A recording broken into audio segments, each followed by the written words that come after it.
Here with Bobby Rollerson, head football coach, Bishop Kenny High School. Thanks for sitting down with us. Good morning, thank you.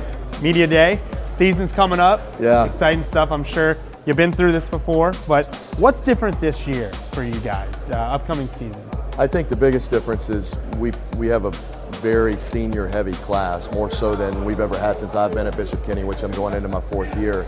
And with that comes the expectations of leadership and having a group that you trust to know that it's not going to be the coaches always having to lead the practices and lead the workouts, and extending that trust to those guys that they're going to do the right things both on and off the football field. So for us, it's that peace and comfort you have as a coach that every so often you're going to get a group like this together that's been through the wars together, that have kind of grown up going to school and playing football together, and it just gives you a comfortable feeling as a coach that you know those guys are going to do the right things.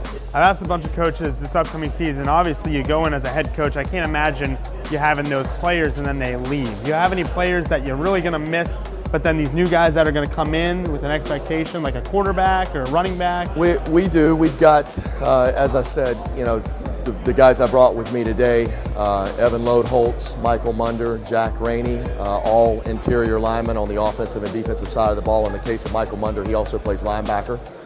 Salem Farmand is one of our quarterbacks. We're blessed at Bishop Kenny to have 2 that we feel like can go win football games for us.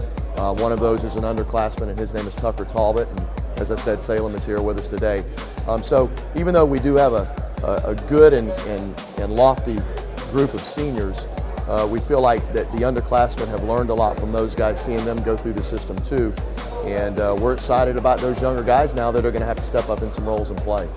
And every coach says, you know, every game is the most important game, the next game, the next game. But is there one game that you're like marking on the calendar, or more of the players marking on the calendar? Remember when I played high school football, it was Lake Brantley. I went to high school in Lake Mary area. So is there one team that you're like, they got us last year, or you kind of want? Well, I think that with the new playoff format, every game matters. And as coaches, we all have said that for many, many years, and sometimes that becomes a cliche. Just focus on this week, this game.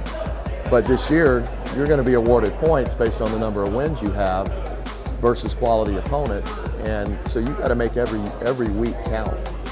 If I had to answer that for my kids, the one week that they're probably circling is bowls, and that's, as I was just telling somebody a little earlier today, that's a rivalry in baseball and basketball at our school, and we haven't played them in football for probably nearly 15 years.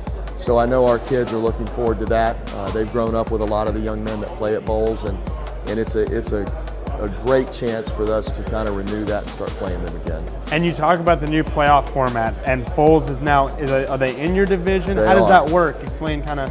They are in our district, and our district now is Bowls, Trinity Christian, Terry Parker, Westside, and Ponte Vedra. So it is a heck of a district to compete and play.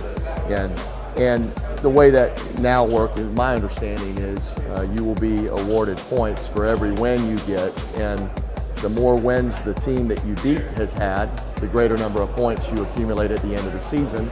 And then obviously the district champs go to the playoffs, and then you fall into this pool, if you're not a district champ, a pool of wild card teams, and they will go back to the points to see how many you have, and if you have accumulated the most in your region, then you're the next group that gets to go.